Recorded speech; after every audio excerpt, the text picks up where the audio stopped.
Hey folks, how are we going? Remember this citrus tree here? I grafted a couple of buds onto it over a month ago, I think it is now. Now one of them's taken off, I don't think the other one has. I'm just taking off the buddy tape. Just got to see where it starts and finishes. I didn't bring a knife with me, silly me. This one doesn't look like it's taken off. This is Vincenzo's graft. Let me get this here. Have a look at these anvil pruners. They're fantastic. Be careful, don't cut it all too hard.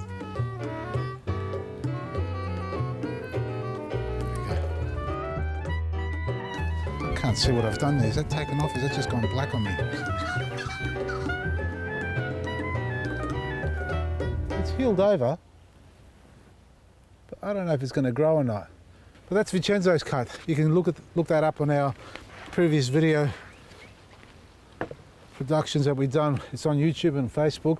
This one down here is my graft that I do. The silly's way.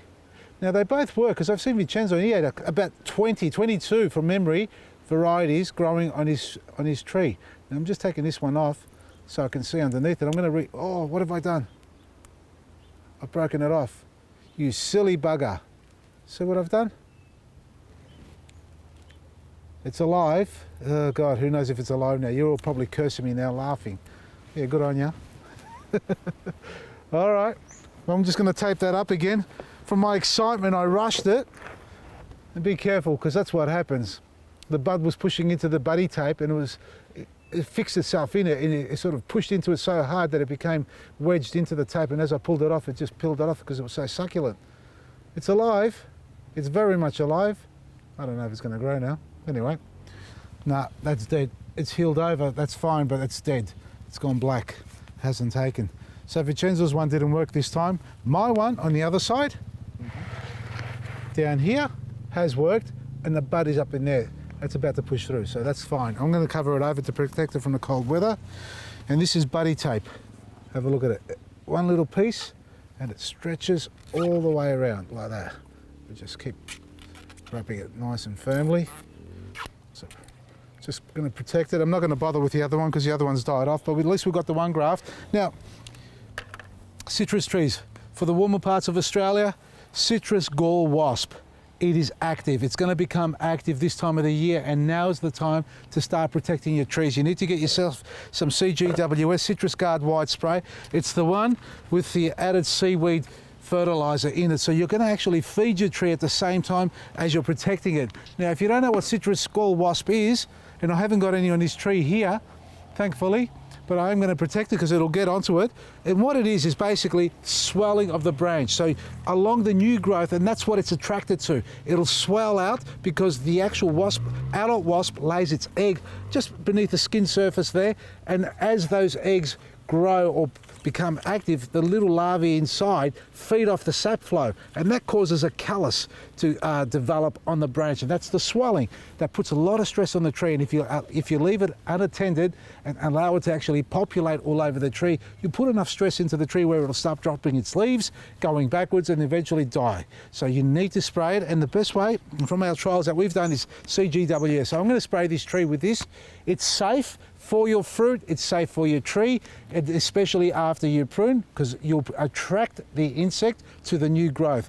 Warmer weathers, 17, 18, 19 degrees weather consistently and above, that's when it becomes active, and you need to spray it on. Now it's going to turn it white completely, and we'll show you that in a minute, but what I'm going to do with this is plant it over in the garden there and replace another citrus tree that our lovely horse Krishna decided to chew down to the ground. So let's go.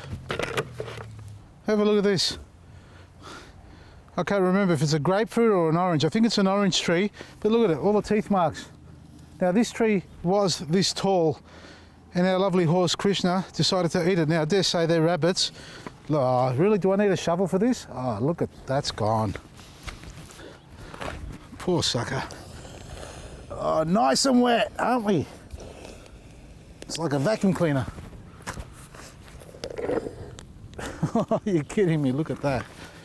Look at that, look at that. We went and saw the olive trees yesterday that were drenched. Oh, God. Talk about bog.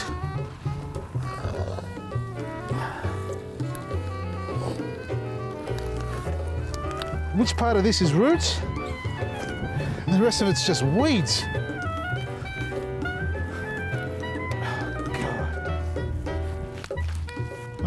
That's the tree there. Can you believe that? How can you grow when you're sitting in mud like that?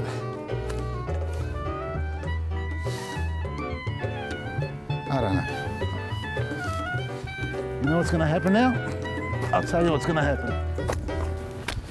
Take all that out. We're going to fill it up with soil.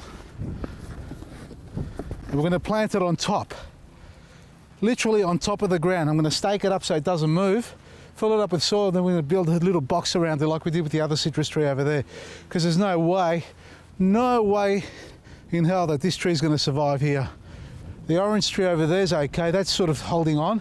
It's drier over there for some reason. I don't know, it's not lower here, but have a look.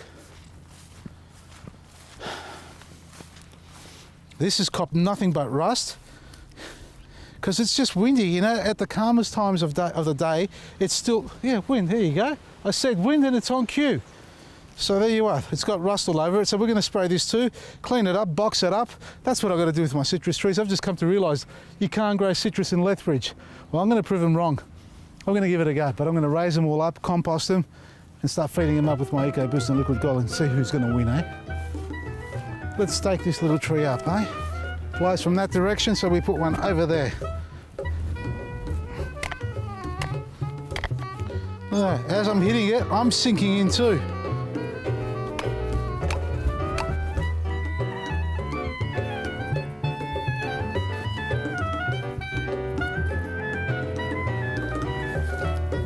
Now, I'm not going to cut this tree down because I'm going to train this up like that, there, and open it up in the middle.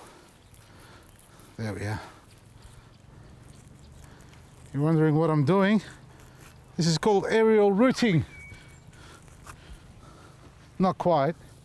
What it is, folks, is basically building an above ground box, but I'm planting it before I build the box because I haven't got the timber yet. Because I've just noticed that it's really wet underneath. It's like a swimming pool of mud. And nothing's going to really grow. And well, you know, your plants can sit in water. They can, because they can absorb the nutrients through the water, but eventually they're going to become so anaerobic. Well, the anaerobic system that is existing there will kill the roots off. So you'll have the plant dying back. And what I mean by that is this. And if it goes back too far like that, how's that going to recover? It's dying. Look at that. Collar rot, moisture. It's not excessive in nitrogen, it's just wet. Super wet. So all I'm going to do now is top it up with composted soil. I might put a bit of straw around it as well, and then go down to the local hardware store if I'm allowed to. I don't know what the rules are anymore, but anyway, I'm going to try and get some timber for it, box it up, and then we've got an above ground tree. And the good thing about that is that if the tree is so happy and really happy, it will grow its roots into the soil if it wants to. If it doesn't, it'll stay above, because I'm going to build it up 30, 40 centimetres, fill it up with soil, and it's got plenty of soil to grow its roots in.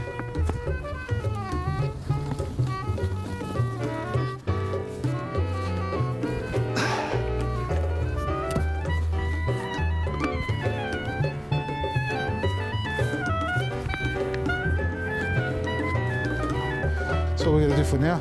Obviously, we're going to add more composted soil and mulch and straw and all that fancy stuff. Get it out of here. Come on. Take it away. Get away from here. All right. So we'll build a box later on. Compost it well. It's above ground. It can't drown.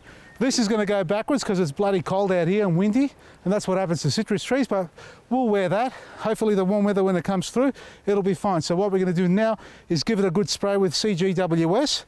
You've got to make a nice mix of it. So it takes 3 tablespoons in a litre of water. Mix it in a bucket separate to your bottle. Make sure you agitate it well as you're adding the water, then pour it into your spray bottle. And I like to use my Easy Hand Sprayer to apply it because it has a swivel nozzle up and down like that. Now it's going to turn completely white, the tree, when it dries up.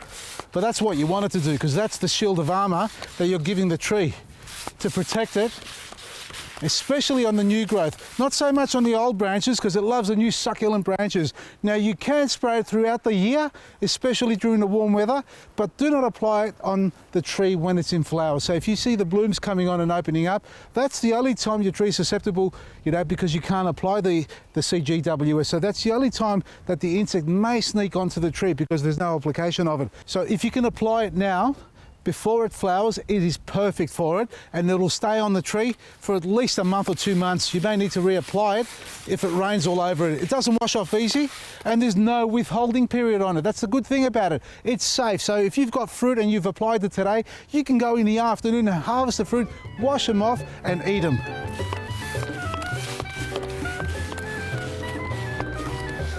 There you go, folks. A nice coat. When that dries off, it's going to be completely white, and that's fine because that's exactly what you want the tree to have, a shield of armour. Now if you live in the warmer parts of Australia, start applying. Here in Victoria you can wait another couple of weeks, 2-3 weeks, when the weather starts to warm up. CGWS is the way to protect your tree from citrus gall wasp and even leaf miner, because those new leaves that curl over get destroyed. When that happens, your tree doesn't produce any fruit. It needs to grow again before it can actually produce the fruit. So protect it with the CGWS and you'll get a nice crop off your tree as well. Hopefully this cold weather doesn't knock my trees out. I'm going to give it a good burst of EcoBoost and Liquid Gold and make sure it's strong. And by the way, I've got to go spray the other one too. This one needs a feed. There you go, folks. If you want some CGWS on your trees, go to our website, vasilisgarden.com, or go to your local garden centre and see if they've got some. Now, if you like what we're doing here, like us on Facebook page or subscribe to our YouTube channel and follow us on Instagram. From me, Vasili, Maresi, and don't forget the new series starts soon. Check it out.